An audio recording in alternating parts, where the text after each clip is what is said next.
किसी ने बड़े कमाल की बात कही है कि ज़िंदगी में खुद को ऐसा बनाओ कि जहाँ आप ना हो वहाँ लोग आपको याद करें, और जहाँ आप पहुँचने वाले हैं वहाँ आपका इंतज़ार करें।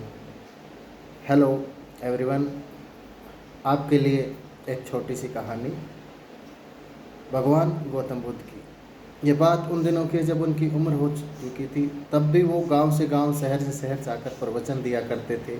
अपने शिष्य आनंद के साथ एक गांव से निकले थे और दूसरे गांव का रास्ता बड़ा लंबा था। चलते चलते थक चुके थे, उम्र हो चुकी थी, इसलिए चला भी नहीं जा रहा था। लेकिन अपने शिष्य आनंद को लगातार कह रहे थे, कोई बात नहीं, पहुंच जाएंगे, चलते रहे चलते रहे। एक व्यक्ति उन्हें खेतों में काम करता हुआ दिखाई दिया। आनंद ने कहा कि भगवान, पूछ लेते हैं कितना दूर और बचा है। तो उन्होंने कहा ठीक है, पूछ लो। तो पूछा उस व्यक्ति से कि बाबा जी, कितनी दूर और बचा है गांव जहां हमें जाना है। तो उन्होंने कहा कि बस 2 किलोमीटर और है, बस आ ही तो गया, थोड़ा सा और बचा है। जहां उस किसान ने कहा जो एक खेतों में काम कर रहा था, भगवान गौतम बुद्ध उसकी तरफ देखकर मुस्कुरा देते हैं। वो भी उनकी तरफ देखकर मुस्कुरा दिया। आनंद को ये बात जमी नहीं कि अब क्या चल रहा है, थक चुके हैं और ये एक दूसरे को देखकर मुस्कुरा रहे हैं। उसके बाद में वो वहाँ से आगे बढ़ गए। 2 किलोमीटर शायद पार हो चुके थे। आनंद को और थकान हो रही थी। उसने फिर से कहा कि रुक जाते हैं, पूछ लेते किसी से और कितना जाना है। तो उन्होंने देखा कि एक बूढ़ी अम्मा सर पर लकड़ियों का गट्ठर बांध कर जा रही थी। उन्होंने अम्मा से पूछा कि माता जी, गाँव कितनी दूर है। माता जी ने कहा कि अरे आप आ ही तो गए हो, बस 2 किलोमीटर और बचा है, लगभग लगभग आप पहुंच चुके हो, ज़्यादा दूर नहीं है। जहाँ उन अम्मा ने ये कहा, भगवान गौतम बुद्ध ने उनको देख करके हल्के से हंस दी। वो भी उनको तरफ देखकर हल्के से हंस दी। अगली बार आनंद को और बुरा लगा कि क्या चल रहा है। भगवान गौतम बुद्ध ने कहा कि चलो, चलते रहते हैं, पहुँच जाएंगे, अब तो पास में है, अब तो हम पहुँचने ही वाले हैं।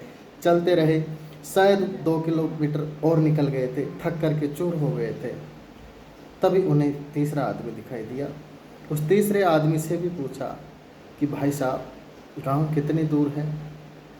उसने भी यही कहा कि बस 2 किलोमीटर और बचा है, आप पहुंचने ही तो वाले हो, चलते रहो, बस आने वाला है, शाम होने से पहले पहले पहुंच जाओगे।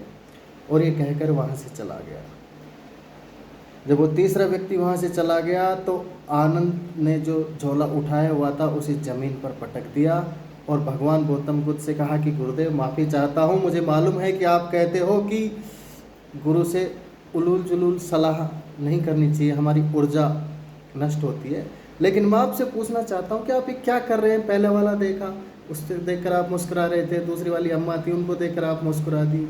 हर कोई हमसे कह रहा है 2 किलोमीटर 2 किलोमीटर, गाँव आने का नाम नहीं ले रहा है। आप ये क्या कर रहे हैं, मुझे इसका उत्तर दीजिए, मुझे जानना है। अब मुझसे चला नहीं जा रहा है। भगवान गौतम बुद्ध ने कहा कि शांत हो जाओ आनंद, मुझे मालूम है कि गांव अगले 2 किलोमीटर के बाद में भी नहीं आएगा। तुम्हें शायद याद नहीं, लेकिन मैं इस जगह पर पहले भी आया हूँ और ये गांव अभी 20 किलोमीटर और है। जब पहले वाले व्यक्ति ने मुझे, जो खेत में काम कर रहा था किसान, उसने बताया था कि 2 किलोमीटर बचा है, तब भी मैंने कुछ नहीं कहा। मुझे मालूम था कि दूर है, इसलिए मैं उनको देखकर मुस्कुरा दिया, वो भी मुझकर देखकर मुस्कुरा दिए। उन्हें समझ में आ गया कि हम दोनों का काम एक ही है, दूसरों को लगातार इंस्पायर करना।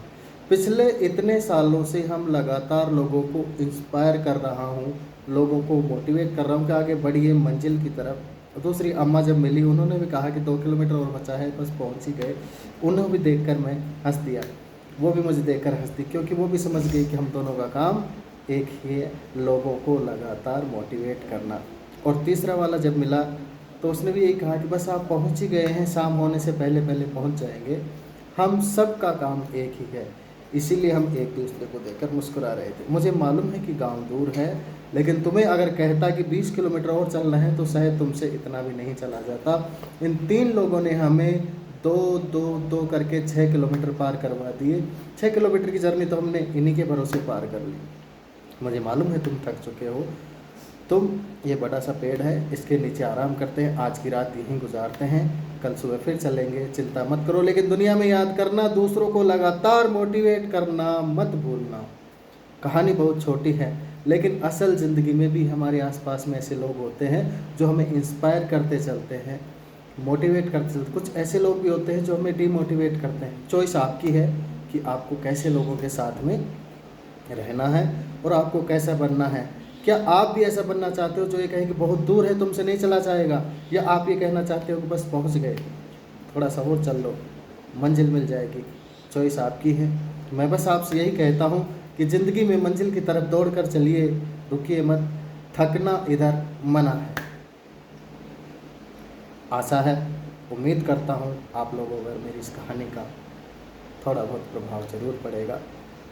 नमस्कार, जय हिंद, जय भारत, जय श्री राम।